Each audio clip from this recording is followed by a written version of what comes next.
¿Es verdad? La observación fenomenológica. Genial. Por ejemplo, ¿esta arañita será parte de la pintura o será real? No lo ves, ¿no? Es verdad, es real. Es de verdad. Ok. Cuando una persona, cuando un terapeuta, cuando un psicólogo, cuando un psiquiatra expresa a través de la observación y dice, por ejemplo, esta persona tiene angustia, tiene confusión, esta persona tiene desesperación, tiene miedo, tiene una sensación totalmente desesperante, están utilizando algo que a veces pasa por alto o que no le damos mucha importancia y que es básico en el tema de la entrevista.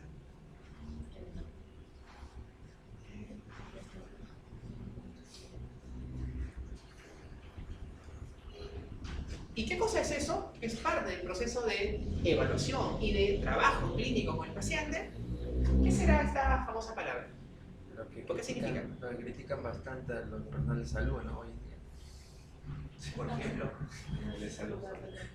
cuando yo voy a salud, No hay. ¡ay, pase, apure! Llegas al médico, ¿sí que tienes? A ver, sácate, levántate la ropa. O sea, una cosa increíble, ¿no? ¿Verdad? Sinceramente, yo tuve una discusión muy fuerte, perdón. Ni siquiera te observan, ni siquiera te prestan atención. Es verdad, tienes mucha razón y eso es cierto. Sí, es más, no todos, porque no podemos, como decía nuestra terapia, generalizar, pero sí hay, perdón, hay varios que sí hacen eso, ¿no? Sí, es verdad. ¿Qué cosa tienes? Ah, ya, sí, ¿qué más? Ya, te tomas esto y vienes ya dentro de una semana o un mes. Toma, ¿no? Y a veces hasta algunos psiquiatras, no todos. Yo tengo un gran amigo, un gran colega que es psiquiatra, que en Chipote trabaja en el Hospital Regional. No voy a decir su nombre, pero seguramente van a saber porque es el único del Hospital Regional. Y te da mucha empatía, de verdad. Y lo digo, no es una publicidad, sino hay que reconocer el trabajo de mucha gente que les falta esto y que otros, porque sí lo tienen, hay que decirlo. Hay mucha empatía, debería haber esto en muchos profesionales, pero no lo hay. Incluso en los psicólogos, en los que se supone que tendríamos que estar llenos, no solo de amor, sino de empatía, a veces no hay. Díganme ustedes, y si me responden esto, le entregamos los certificados y ya nos vamos, porque ya pues no había más que responder. ¿Quién es el autor? No, mejor no, porque seguramente lo van a decir. ¿Quién es el autor que más habla y que más expone a través de sus escritos y que lo toma como un tema de terapia importante y central a la empatía? ¿Puedes cambiarlo, por favor? Más allá, porque eso ya lo hemos explicado. ¿Más? No debí pasar. Se va a centrar en el cliente. Ajá. El famoso doctor Carl Rogers es el que habla sobre el tema de la empatía en el trabajo no solo de entrevista, decía él, sino en el trabajo de exploración y diagnóstico. ¿Y qué significa ser empático, chicos? Ponerse en el lugar de la otra persona. ¿Ok? ¿Y cómo me pongo en el lugar de la otra persona? No lo juzgas, no lo criticas, lo escuchas activamente. Bien. Chicos, prestar atención, perfecto, genial, muy bien. Hablar de empatía es aparentemente sencillo, ¿no? Tú eres empático, sí, ¿por qué? Porque me pongo en el zapato de la otra persona. Ah, bacán, qué bueno. La empatía se ha vuelto, es así como la autoestima, que todo el mundo lo habla, pero a veces la esencia fundamental de esto, exacto, no lo sabemos, ¿no? Hablando de esto, como se darán cuenta, les ha tocado un ponente que habla de todo, ¿no? No sé si, espero que no los aburra, pero creo que esto es importante porque tenemos que, no solo Hay que ser holísticos hoy en día. Todo tiene relación. holístico, ecléctico, hay que abordarlo. Sinceramente creo yo que, es mi concepción personal, a veces en algunos otros lugares me contratan para hablar de, no sé, tal tema, ¿no? Puntual. Normalmente, yo no lo sé todo, como siempre lo digo, uno tiene que reconocerlo, pero lo poco que tú sabes o puedes aportar, porque solamente vas a quedarte con esto, si puedes aportar algo más a este producto para beneficio de las personas y colegas, que creo que es importantísimo, ¿no? Chicos, les voy a enseñar algo que no estaba programado, pero que es parte, ya que lo estamos trabajando, porque la empatía no solo es empatía, hay diversos niveles de empatía, y ustedes como terapeutas o como psicólogos tienen que saberlo.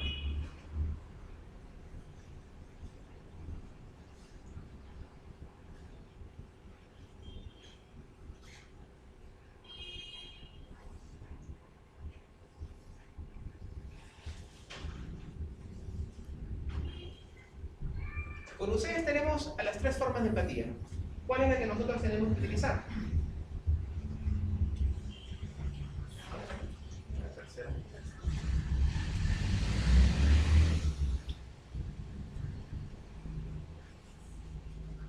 Ok. ¿Es 8? ¿9? No, es 11. Este es 5, no, este es 3. Mi madre tiene una letra maravillosa. Mi padre tiene una letra maravillosa. Mis hermanos tienen una letra maravillosa. Me estoy preocupando, yo no sé a quién ha sacado esa letra, ¿no?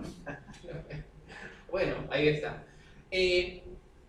¿Cuál de ellas, señores, sería la empatía que nosotros tenemos que utilizar? Como terapeutas me refiero, como terapeutas, como psicólogos, como entrevistadores.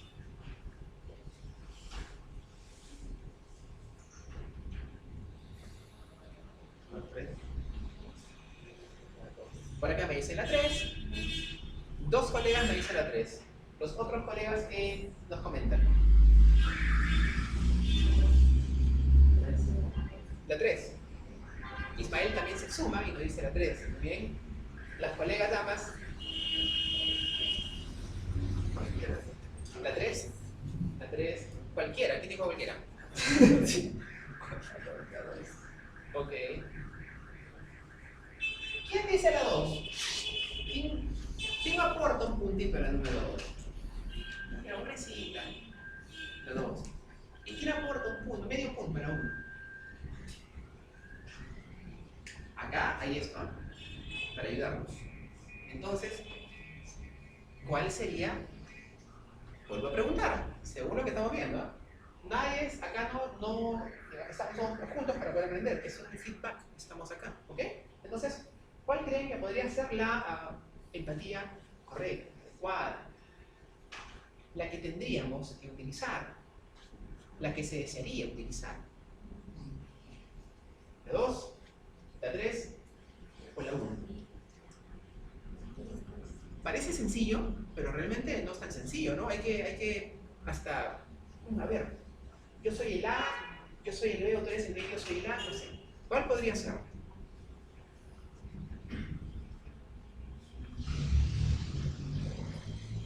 Voy a dar un promedio de 3 horas y media para el debate.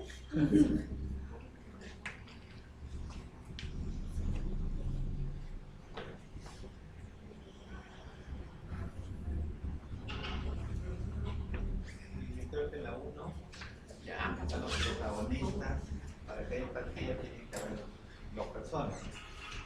En la 2, uno lo es, el otro no. Uno sobre el otro. Y en la 3, ambos lo son.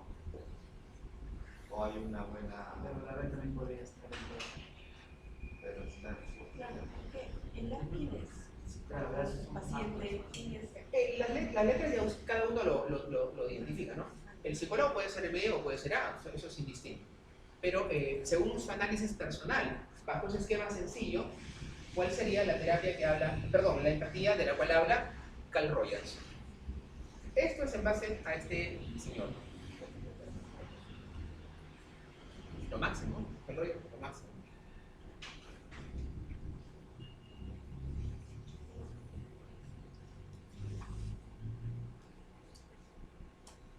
Se ha suscitado un debate interesante. Esto se llama la disociación instrumental. Púntalo, por favor. Esto se llama la disociación instrumental. Es una técnica terapéutica que utiliza, en todo caso, el terapeuta, sobre una forma adecuada de abordaje a la persona o al paciente o al cliente. ¿Okay? Fíjense, ¿Cómo se llamaba? disociación instrumental. Disociación instrumental. Ah. Pongamos que A es el terapeuta, ¿ok? Pongamos que A es el terapeuta.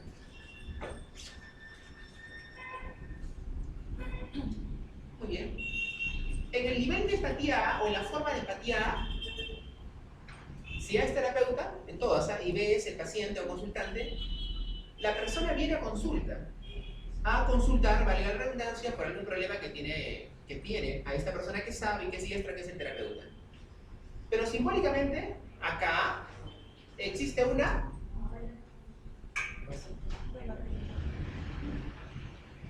barrera comunicativa donde existe distancia entre una persona y otra. Acá el terapeuta, chicos, es una persona no comprometida. Acá el terapeuta es una persona donde pone una barrera y un bloqueo. Y hay particularmente un no entendimiento y comprensión del caso de esta persona. Por tal motivo, es una empatía a medias o una empatía estrictamente tóxica. Por tal motivo, esta no existe y no debe darse. Según mi explicación de este cuadro, donde A es el terapeuta y B es el cliente, o podría ser al revés, ¿qué me podrían explicar de la empatía de nivel B, por llamarlo así, o de la forma 2?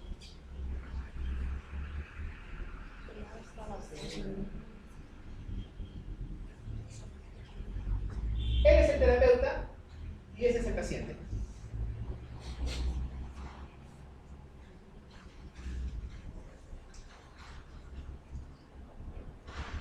Recuerden que en el número 1 hay una distancia marcada. No sé si, claro, ya, tranquilo, no pasa nada, ¿no? Una cosa sumamente básica, que no existe una compenetración total con el paciente, donde incluso hay un muro y hay una muralla, por ejemplo, así, ¿no? Como la muralla china. En el nivel de empatía A, o 1, perdón. En el nivel de empatía 2, ¿qué habría? ¿Qué hay? No se ve.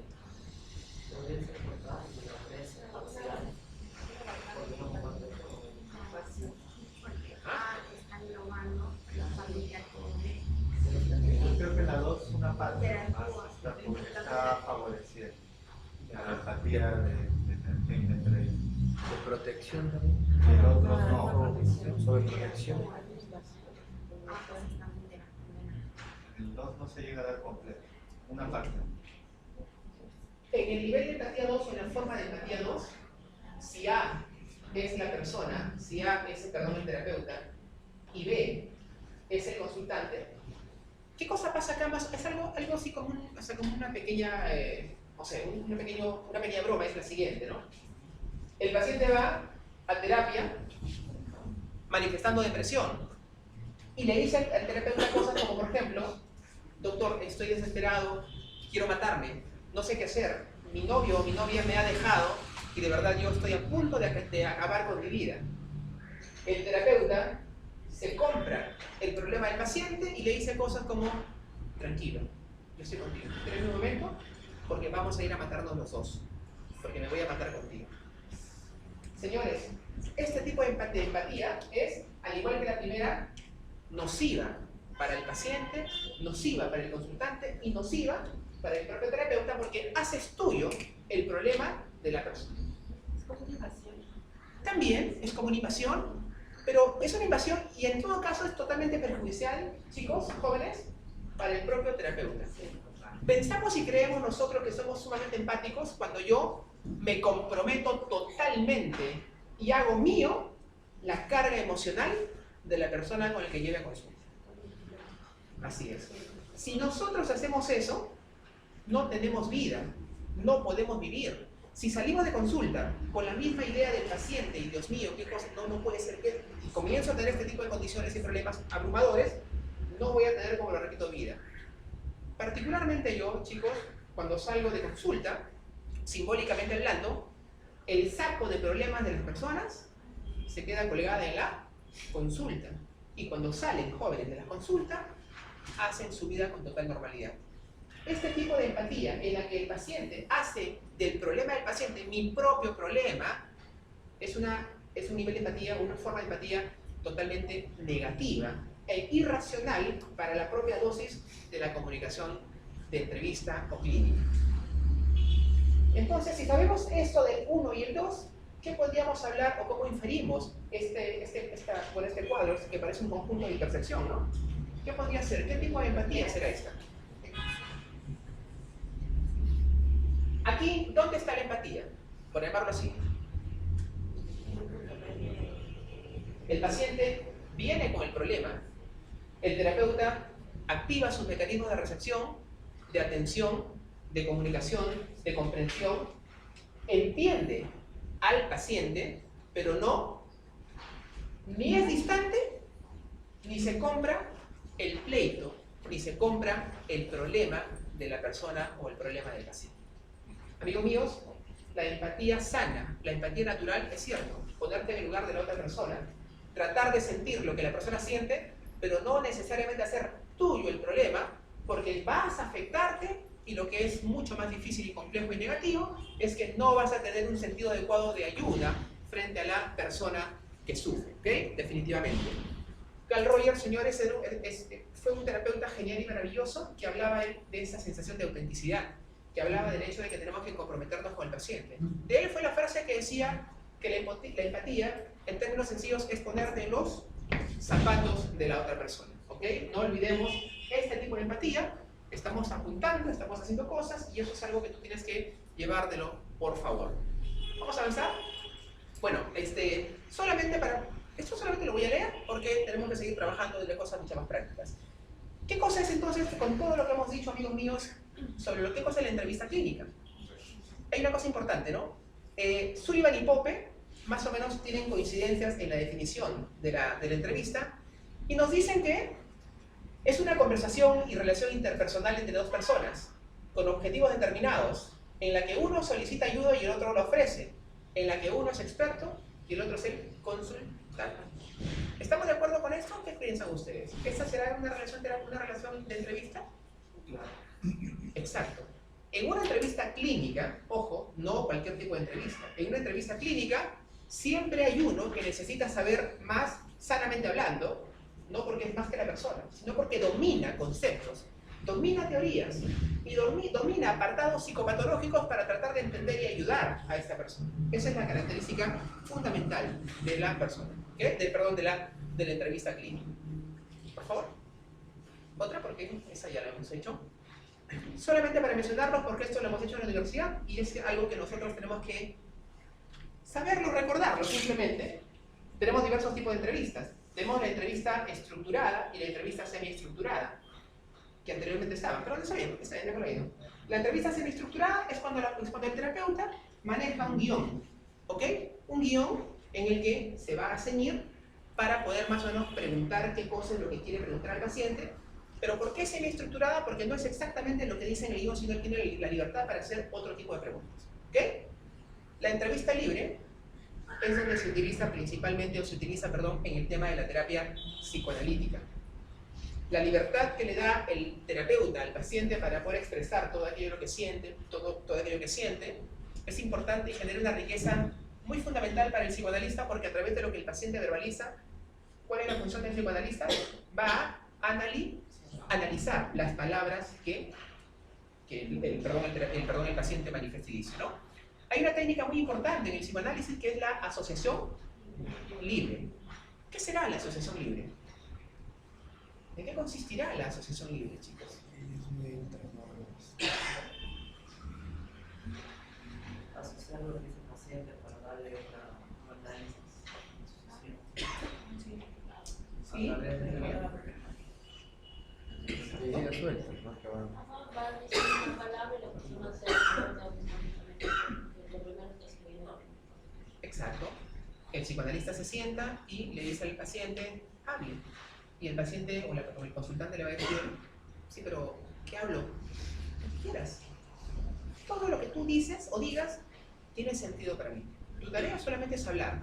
Y el paciente comienza a decir cosas como, por ejemplo, bueno, no sé, me levanté a las 6 de la mañana, estuve caminando por mi casa, luego me encontré con Rosa, fuimos a tomar un jugo. O sea, aunque parezca una broma, es esta la forma de analizar del terapeuta psicoanalítico, porque en esa condición pueden haber lapsus linguales, en esa condición pueden haber espacios, en esa condición pueden haber falsos recuerdos, en esa situación de manifestación verbal puede haber incluso un recuerdo de un sueño que va a contar, y es allí la gran tarea del psicoanalista de poder justamente intervenir para poder visualizar y analizar cada palabra que en este caso la persona está diciendo y manifestando. Considero que una entrevista libre es importante y muy interesante porque nos permite a los terapeutas una soltura para poder preguntar cierto tipo de condiciones que a nuestro juicio pueden ser un hecho estresante, un hecho traumático o un hecho difícil para la connotación de verbalización del propio paciente. La entrevista libre es la que los terapeutas tenemos que tener también como característica de excelencia para poder trabajar con el terapeuta y con el consultante y poder averiguar datos que para nosotros pueden ser relevantes y la causa fundamental es un sufrimiento. Tenemos la entrevista diagnóstica, que es el empleo fundamental de conocimientos científicos para poder determinar qué es lo que tiene el paciente a través de los conocimientos de otras cosas como las que ya temprano hemos trabajado, que es ansiedad, cuáles son los tipos de ansiedad, cómo podemos diagnosticar, y es importante conocer los cuadros diagnósticos, sí, porque solamente conociendo los cuadros diagnósticos puedo decir esta persona tiene tal o cual cosa. Me parece que es ansiedad, ya, pero cuando tú vas a buscar en los manuales del DSM-5 o el CIE-10, no vas a encontrar la nomenclatura del me parece que es ansiedad como diagnóstico, ¿no? Hay que colocar lo que realmente es. Creo que está triste. Bueno, la tristeza tampoco lamentablemente está como cuadro o como entidad. Podría tener depresión, tal vez leve, tal vez moderada, tal vez ansiosa depresiva, tal vez grave, y es importante conocer dichas condiciones. La segunda parte de esta exposición, chicos, después de almuerzo y mientras vamos conversando, Perú va a ir ganando evidentemente a Brasil, vamos a tocar justamente eso, la exploración psicopatológica, trastornos del pensamiento, que es rico, trastornos de memoria, trastornos de la sensopercepción, trastornos de la orientación, trastornos psicomotrices. ¿Por qué es importante esto? Que vamos a hacerlo, porque eso es lo que tiene que ir definiendo en el informe psicológico. Normalmente a veces en los informes psicológicos se carece de riqueza técnica y científica, porque a veces se ponen los informes, llegó el paciente, miraba fijamente y se sentó al lado de su papá y comenzó a hablar.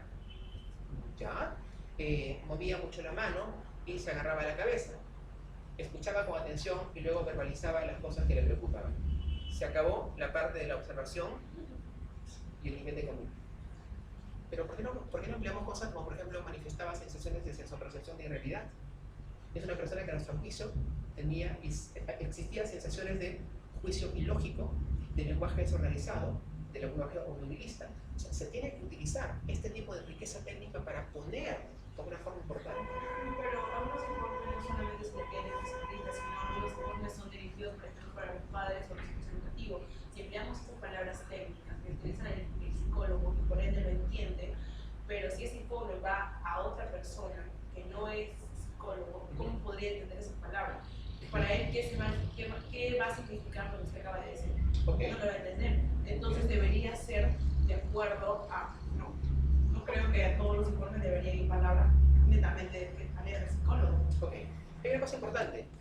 Primero que nada, que no todos los psicólogos, lo digo con mucho respeto, conocen y saben de estas palabras. Muy pocos, sinceramente. Y realmente, algunos no lo hacen no porque no quieran ponerlo, sino porque no saben lo que significa eso.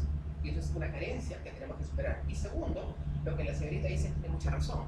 Sin embargo, todo lo que uno aprende y todo lo que uno sabe, incluso está en los manuales importantes, que ahora que lo vamos a pasar a ustedes para que lo tengan. ¿Qué cosa es lo que recomienda, por ejemplo, Vicente Gradillas, el gran entrevistador de la psiquiatría? Dice lo siguiente: los informes no tienen por qué carecer de un nivel técnico.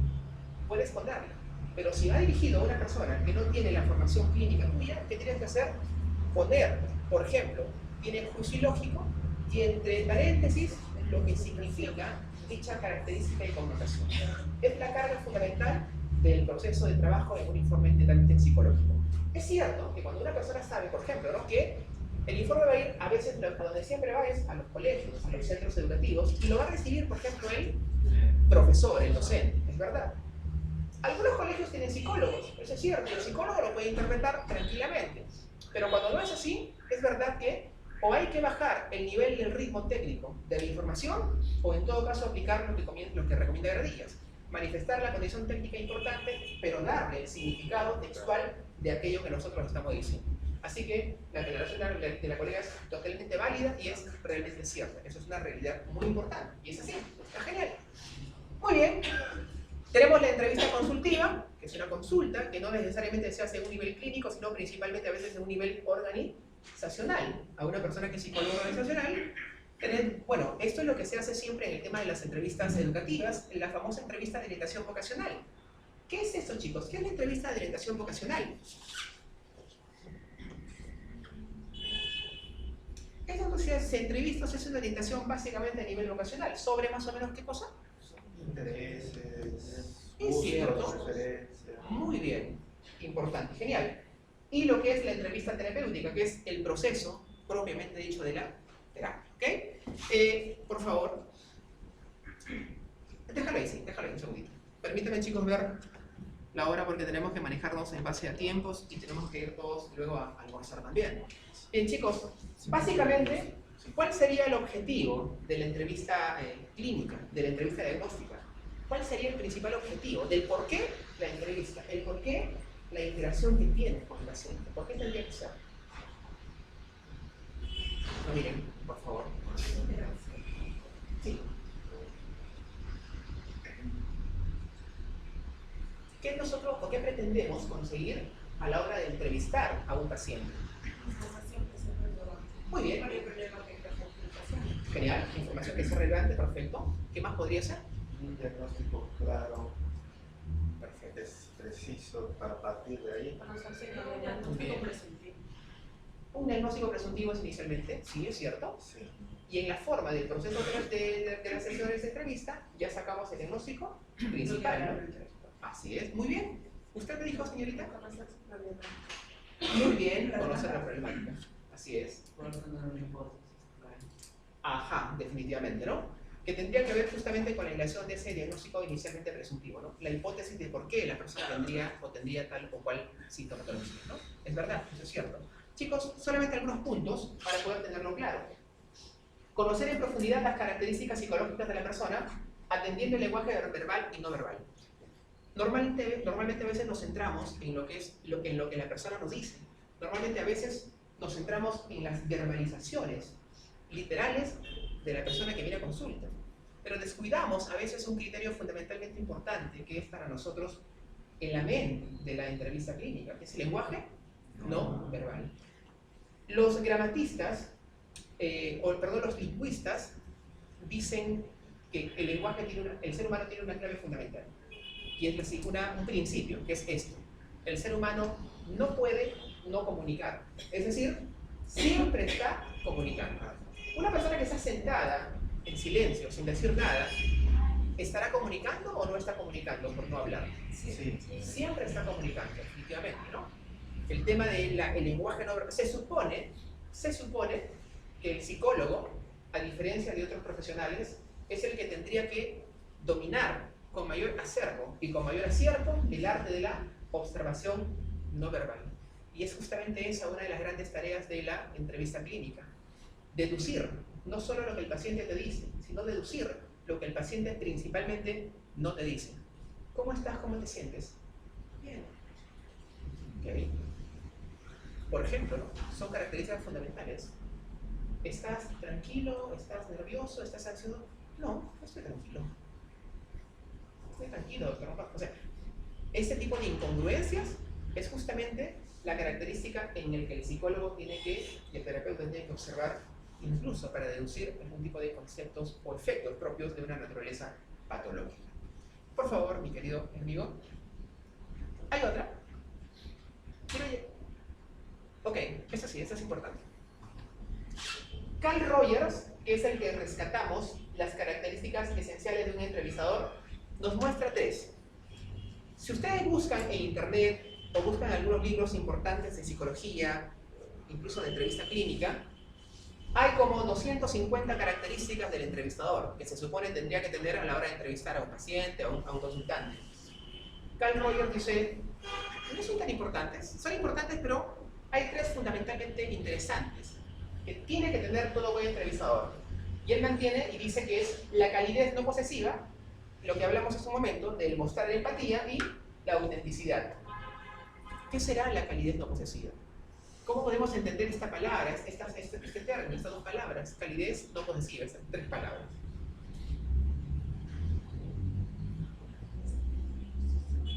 El terapeuta tendría que ser, por llamarlo así, cálido a la hora de hablar con el paciente. Sí. Definitivamente, es una característica importante. Pero ¿qué querrá decir calidez no posesiva?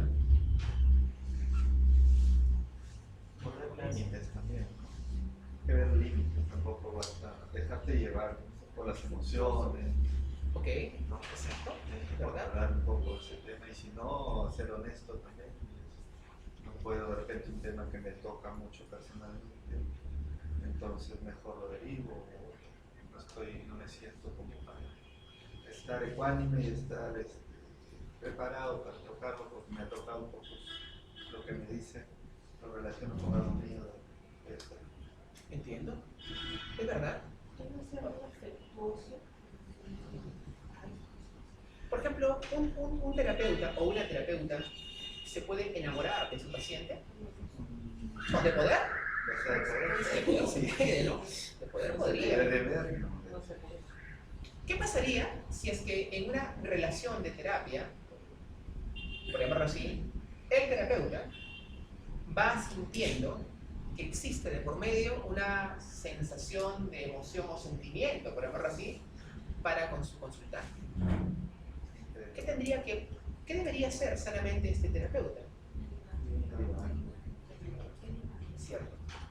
Tendría que, éticamente, en términos éticos, derivar a este paciente porque va a comenzar a ver una situación desde un punto no imparcial, sino va a comenzar a parcializar el hecho mismo de su relación. E increíblemente, por fuerzas psicológicas y casi inconscientes, y acá sí le doy la razón a Freud, va a comenzar a direccionar la entrevista para buscar un acercamiento afectivo cuando ya hay de por medio una condición y una sensación. Pero claro, eso tiene que ver mucho con la propia necesidad del paciente, perdón, del terapeuta, definitivamente, ¿no? Porque es más, les puede pasar, chicos, a veces es el paciente, o sea, el consultante, el que comienza a sentir condiciones de afecto básicas por el terapeuta. ¿Por qué? Porque muchas veces las personas que van a consulta, chicos, son personas que llegan porque sufren, son personas que llegan porque tienen carencias afectivas.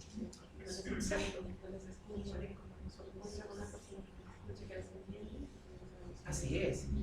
Y esa sensación de labilidad emocional genera una dosis de a veces hasta de indefensión y otra de confusión en el plano afectivo.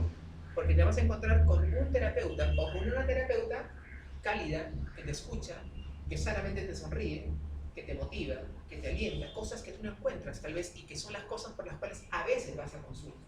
Y eso a veces puede generar para el paciente una dosis de confusión, pero es el terapeuta el que tiene que aprender a poner ciertos límites y parámetros. Yo conozco a un amigo que se casó con su paciente, Bueno, se casó, esto no se juzga de ninguna manera, fue su paciente durante mucho tiempo y probablemente en ese momento nació una relación y llegaron a una conclusión de relación.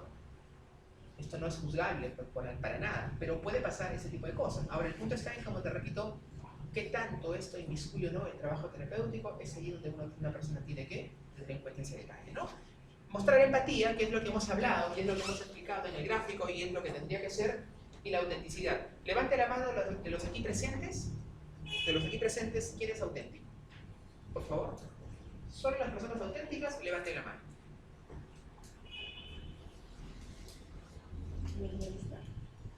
En el trayecto de la vida. ¿Quién es auténtico? A ver, no baje la mano, por favor. Muy bien. Okay. Las personas que no levantaron la mano, la pregunta es, ¿por qué no son auténticos? ¿O qué les hace pensar que no son auténticos?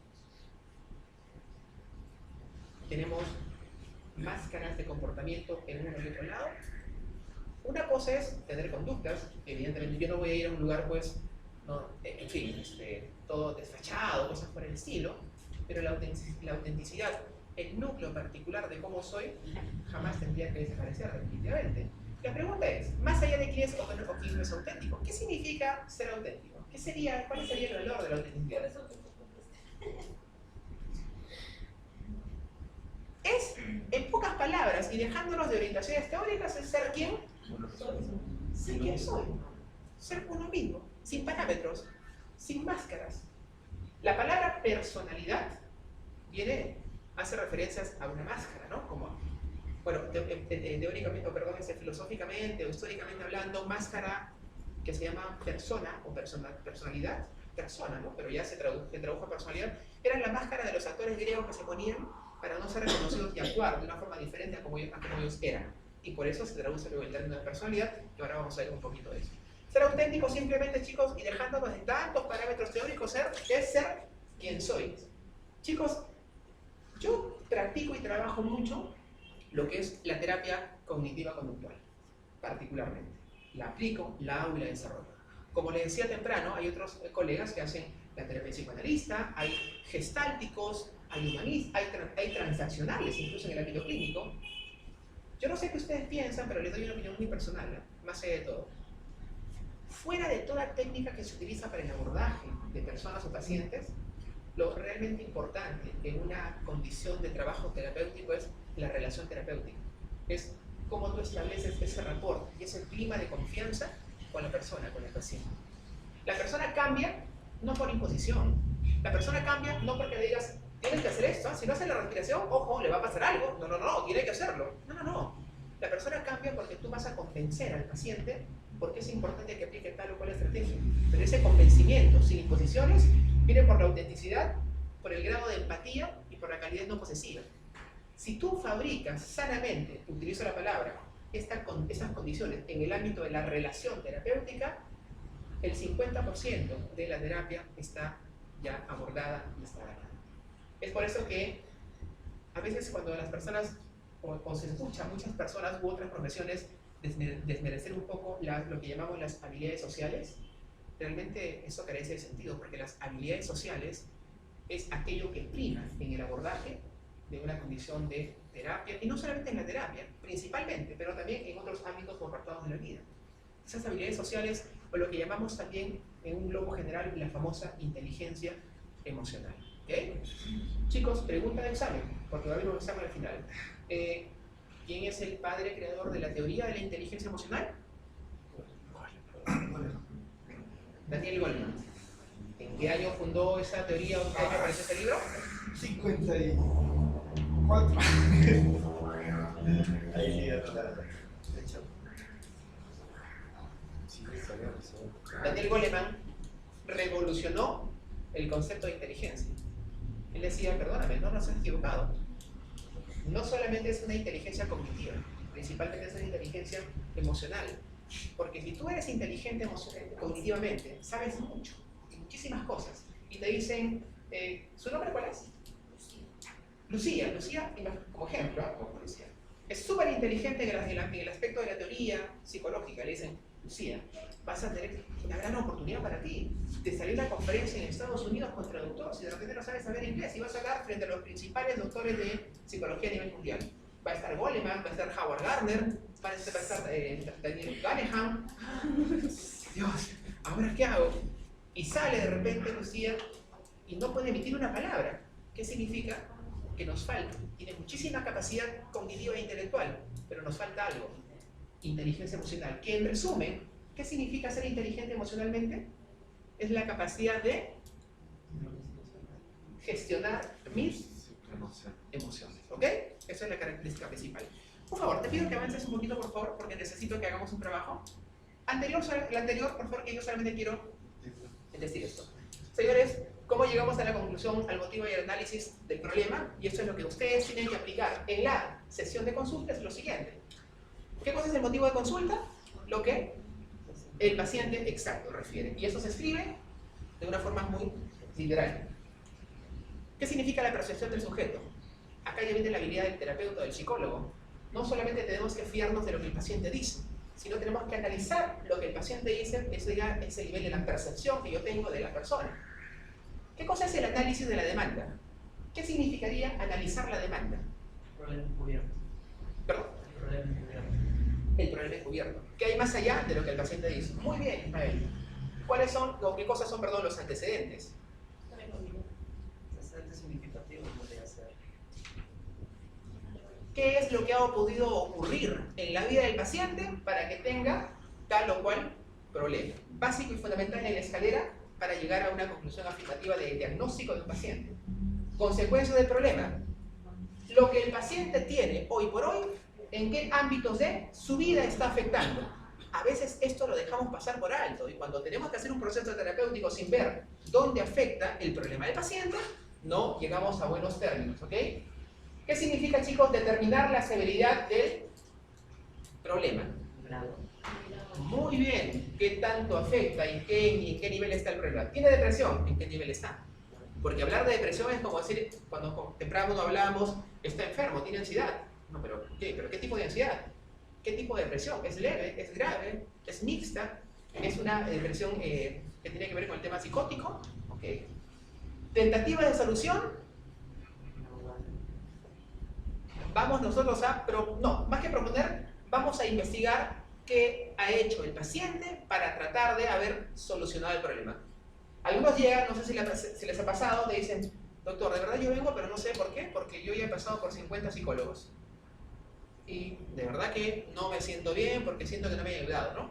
Tenemos que ver y examinar sanamente y evidentemente sin emitir juicios ni criterios de valor de los otros amigos, qué cosa es lo que tal vez han utilizado. Quizá han empleado estrategias que tal vez no van para este problema. Porque si un paciente viene con pánico o con ansiedad generalizada, que era lo que hemos visto y hemos disgregado temprano, y quiero hacer con el paciente la asociación libre para ver su evolución en la infancia y ver su trauma, el paciente se va a desesperar, evidentemente, ¿no? Entonces tenemos que ver qué tentativa de solución han habido. Básico e importante, chicos, que tenemos que aplicarlo. Jerarquización de problemas. ¿Qué significa esto? Está sobreentendido. Es el paciente te va a dar una serie de problemas. ¿Cuál es aquel que tendríamos que trabajar con el paciente en una alianza con él? El que tiene mayor connotación y dificultad. ¿Ok? Muy bien. Definición del problema. Lo definimos operacionalmente. ¿Qué significa esto? ¿Qué cosa es esto? Descríbelo o lo describimos juntos. Y la hipótesis, como decía la colega, la hipótesis diagnóstica. ¿Ok? ¿Qué significa hipótesis o cuál será la diferencia entre la hipótesis diagnóstica y diagnóstico?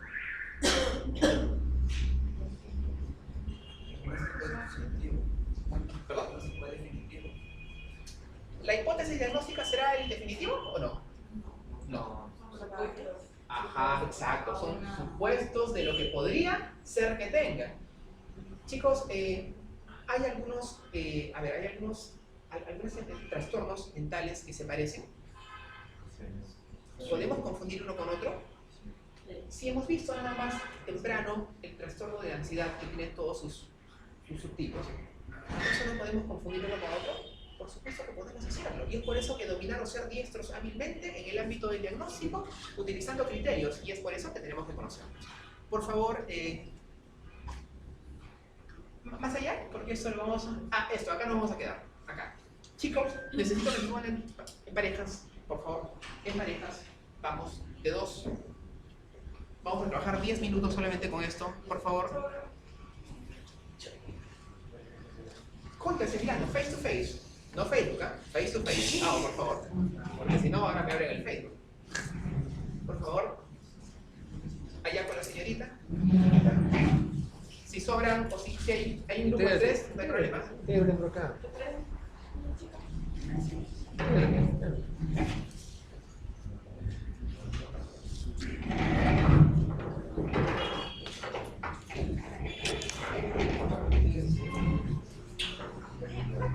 Ya.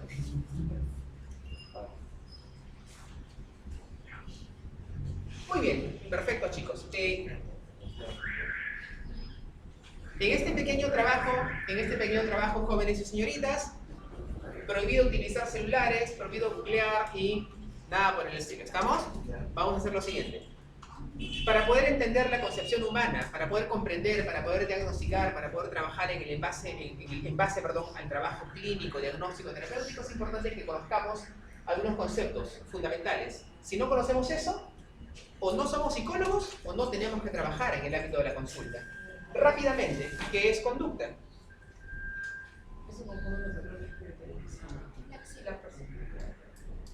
Ya. ¿La conducta es nacida o la conducta es aprendida? Muy bien, la conducta es aprendida. Perfecto. Acá hay conductas abiertas y conductas encubiertas. ¿Qué será la conducta abierta? Puede ser meta o observar. En este momento, ¿qué tipo de conducta yo estoy haciendo? Estoy aleteando. ¿Y esa aleteo es una conducta abierta o encubierta? Porque la está mirando. Perfecto. ¿Y ustedes saben lo que puedo estar pensando de ustedes? Entonces, ¿qué tipo de conducta? Porque también es una conducta. ¿Será una conducta? Encubierta. ¿Okay? Los pensamientos son parte de las conductas encubiertas. Es aquello que no. Un sentimiento emocional que se expresa en conductas es, primero, el sentimiento, la emoción se convierte en una conducta abierta cuando la ejecutamos. Pero cuando está primero aquí, antes de ser ejecutada, es una conducta encubierta. ¿Ok? Muy bien. Yo pensé que una encubierta era cuántos pies. ¿Perdón? Yo pensé que una conducta encubierta era cuando estaba un tipo estatua. Inmovilizado. Al contrario, esa sería una conducta abierta. ¿Por qué? Igual, de todas maneras. Porque lo estoy viendo, ¿no? Genial. ¿Qué será la personalidad? ¿Qué es la personalidad, chicos? Mire, ¿sabe qué? Hay que olvidarnos de tecnicismo, porque de la personalidad habla Milo, de la personalidad habla Freud, habla Jung. En términos sencillos, lo que tenemos que dominar es la personalidad, es mi huella distintiva, es mi forma de ser, es ser quien soy, ¿ok? Yo sé que ustedes luego de eso van a ir a buscar 50 libros para ver qué cosa es la personalidad, pero básicamente la personalidad, lo que necesito saber de la personalidad es cómo yo soy, es lo que me define, básicamente es mi forma de ser. Y acá viene el trabajo. ¿La personalidad tendrá trastornos? Sí. Por supuesto que sí. 1, 2 y 3 grupos. Ustedes, en este grupo va a trabajar el trastorno de personalidad paranoide, este grupo va a trabajar el trastorno de personalidad esquizoide y este grupo va a trabajar, el final, el trastorno esquizotípico de la personalidad. ¿Ok? ¿Ah? Tres de los más complicados. Si no, pero, dado que en consulta vemos, no se asusten, vemos otro tipo de trastorno, vamos a cambiarlo, ¿ok? ¿Han escuchado el TLP? Sí.